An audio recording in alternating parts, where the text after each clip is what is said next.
I absolutely did something I don't like doing, and I rarely ever do. I bought retail.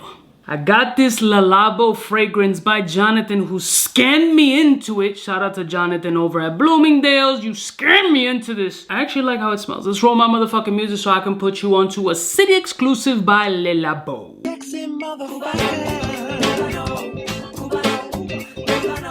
We're all alone in the yeah, there's some friends from the south side. In case you cared, out of all your friends, I want to be Cuba. Blessed morning, my beautiful peoples. You know who it is. This is your boy, C to the U to the B to the A. First off, anybody who got hit by Hurricane Ida, I sympathize with you. Fuck that whole ass bitch. You flooded my fucking basement. My studio's in shambles. There's some fragrance bottles that labels are literally falling off of. But the content creation never stops because I enjoy what I do. And hopefully making you guys laugh will make me feel better at some point throughout the day. But when I look at this bottle and figure out that I paid retail well over 300 bucks, not only does my asshole hurt, but so does my wallet. This is a city exclusive from the city of Miami, aka 305, aka where I learned to snort vitamin, and my home away from home. I picked up this fragrance because we started smelling a bunch of them, and I've always said the House of Labo is not super amazing in my eyes. They have some things here and there that I do enjoy, but the price points just don't always match. This one was special and I liked what it did on my skin. The fragrance is none other than Tabac 28. Cuba, why did you pay retail for this? Well, I tried to shop it online. I couldn't find it any cheaper at that time, and I'm sure I'm gonna find it cheaper after. I'm gonna kick myself and probably jump off a fucking cliff, but it is what it is. So I was in Bloomingdale's in Jersey. I was shopping around and I happened to come across the Labo station. Jonathan pointed me out. Clearly my tattoos stick out more than my mask, and recognized me, pulled me in, lured me in like the proper salesman he is, and closed me. That's what you're supposed to do, Labo. Give the man a raise. So we started smelling a bunch of city exclusive and different fragrances, and this one in particularly not blew me away, but loved the impression that it had on me on my way home. So I got a nice heavy dose of spraying at the store.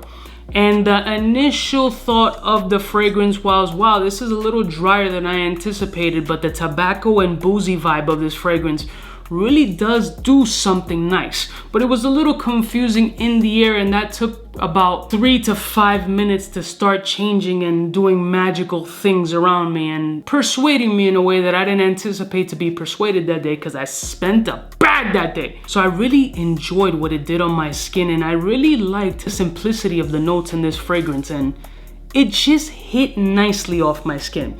Does it align with the price point? No, it does not.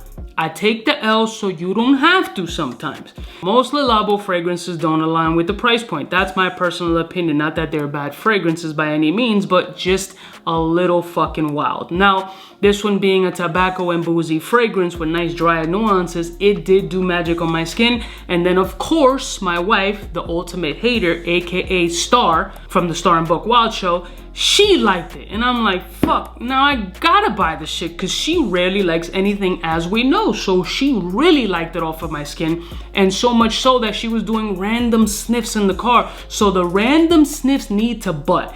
And when you're married and you can get butt on the reggies, especially off a fragrance, you capitalize that no matter the price tag. The notes of this fragrance are tobacco leaf, rum, cedar, gaiac wood, and cardamom, and you literally smell every single note that is mentioned right there. You smell them all.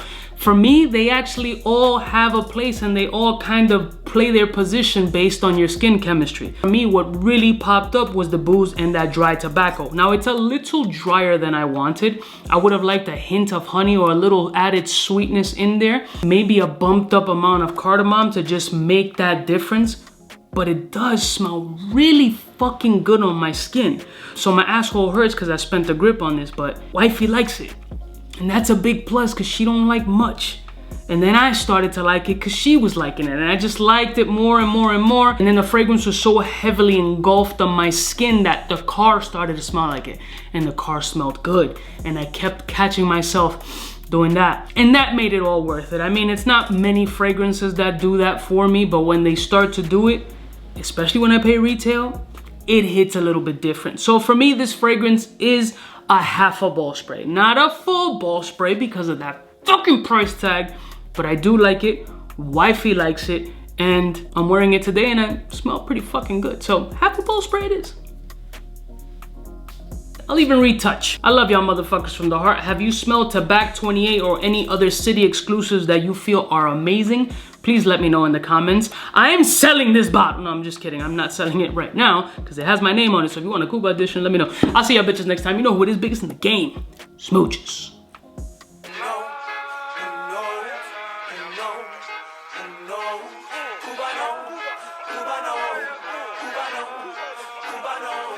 What's fresh? Who's best? One of them's gonna pass the test. For the fly gun holder, money folder, molar roller, start tag when it's time to call back. For the rough, rugged, and raw way, this nigga Jay, it's a game, but he don't play. Hey, for all the chicks that got dead in the penthouse suite on top of my mom's crib. It's nonsense you never get in. It's nonsense that you would think that you would